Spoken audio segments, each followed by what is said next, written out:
So kahit matagal nang lumabas itong Rusi Flash na V1, marami pa rin nagtatanong kung ano raw ang mga compatible parts ng ganitong moto. So yan yung pag-usapan natin in this video, and yung mga parts na mame-mention ko ay ililink ko or ilalagay ko yung link sa description box. But mind you guys na hindi lahat ng compatible parts na mame-mention natin in this video ay ma-order siya online. Yung iba talaga ay kailangan i-order sa kasa. And kung hindi ka pa nakapag-subscribe, subscribe ka na, and don't forget to leave a like. So unahin natin dito sa likod ang brake pad na kasukat ng ating Rusi Flash 150, same sa 150X ay pang Raider carb na 150. Dito naman sa kanyang rotor disc, kasi ito yung mabilis mapudpod, kasi ito yung gamit na gamit.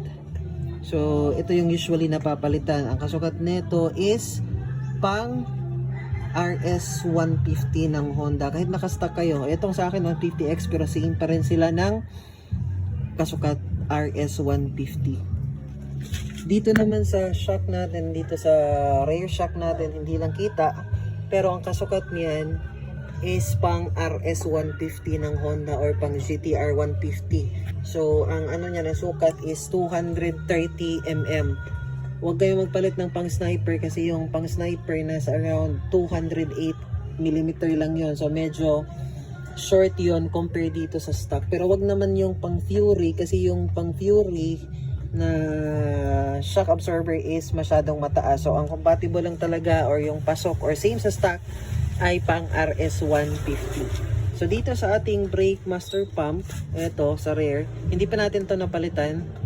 Pero pang Sniper 135 to, ang pasok na repair kit dito is pang XRM 150, kasi napalitan ko na to ng isang beses nung hindi na gumana yung stock. So pinalitan ko, tinanggal ko, and dinala ko sa shop. So ang compatible is pang XRM ng Honda. So dito wala pa. Dito sa loob, dito nakalagay yung ating starter relay. So kung gusto nyo ng plug and play, yung pang TC100. Pero kung gusto nyo magputol ng wire, pasok naman yung pang GY6, yung pang Skygo, and plug and play, pwede yung RS150. Masyado nga lang mahal. So ayan. So dito sa ating makina, pang CRF 150X na Supremo, same lang sila. Gasket, lahat ng gasket dito pang CRF or pang Supremo. So itong cable natin, itong clutch cable, so nagpalit na tayo ng isang beses.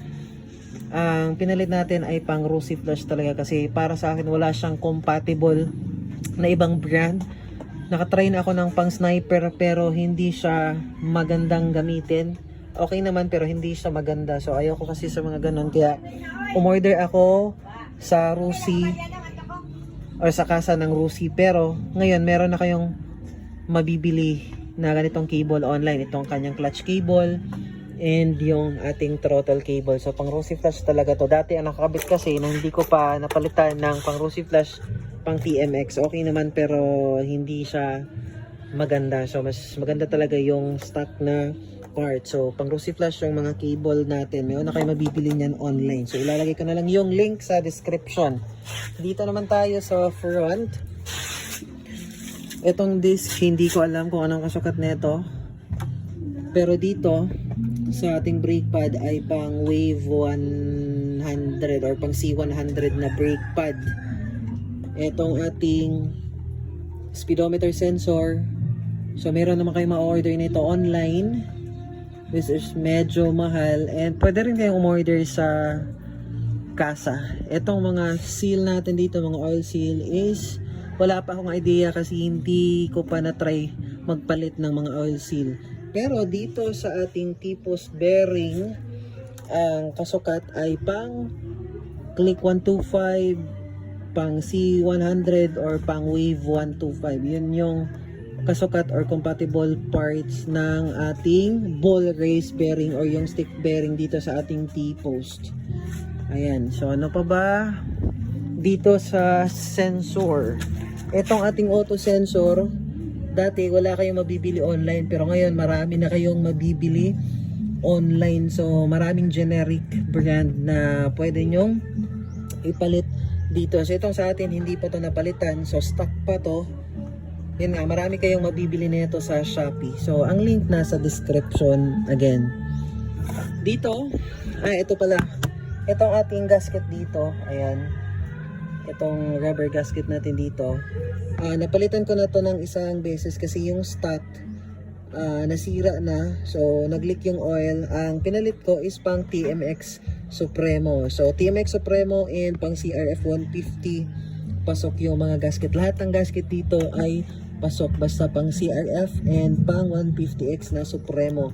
Ito namang ating regulator rectifier. Ito. Meron kayong mabibili na ito online na pang Rossi flash talaga. Kasi ano to, 6 wires. So, pwede rin siya sa Sigma. Ano ba, hindi siya... So, kailangan natin higpitan to. So, ayan. Dito naman sa sensor ng ating IACV. So, marami na sa Shopee. Meron na kayong mabibili sa Shopee. Yung kanyang TPS at saka yung kanyang IACV. So, marami na siya online. So, ilalagay ko yung link sa description. Dito sa likod, ayan, dito yung ating engine sprocket ay pang TMX Supremo. Dati dito sa ating rear sprocket nung naka-stock mags pa tayo ay pang RS100 ng Yamaha, pero since nagpalit na tayo ng pang 150X na mags, so pang C100 na yung ating sprocket dito. Basta dito hindi naman siya nagbago kasi pang TMX Supremo pa rin. Ayan. So dito naman sa mga switches, sa mga switch natin, ang kaparehas ay pang Honda Beat. So Honda Beat lahat ng mga switch natin dito. Sa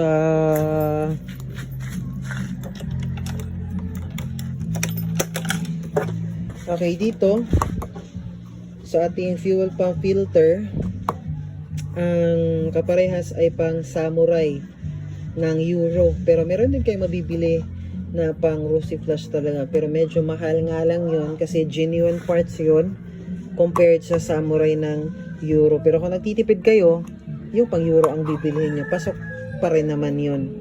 Ayan. Itong ating air filter ay wala talaga kayong mabibili online, unfortunately. So itong sa atin ay hindi lang kita. So, nakapagpalit na tayo ng isang beses. In-order natin to sa kasa kasi wala talaga akong mahanap online.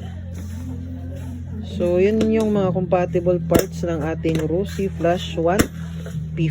So, yung mga piyesa nito is marami na siya online. Hindi kagaya nung unang labas niya na ang hirap hanapin. Pero ngayon, napakarami na ng piyesa sa motor na to. So marami ng piyesa, hindi na kayo mahihirapan sa paghahanap.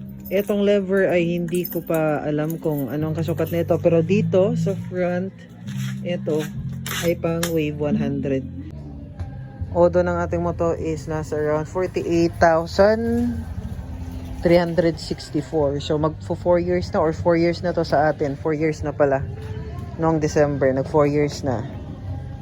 So hindi pa to nag-check engine. Ayan. So, goods pa rin after 4 years. So, yun lang guys.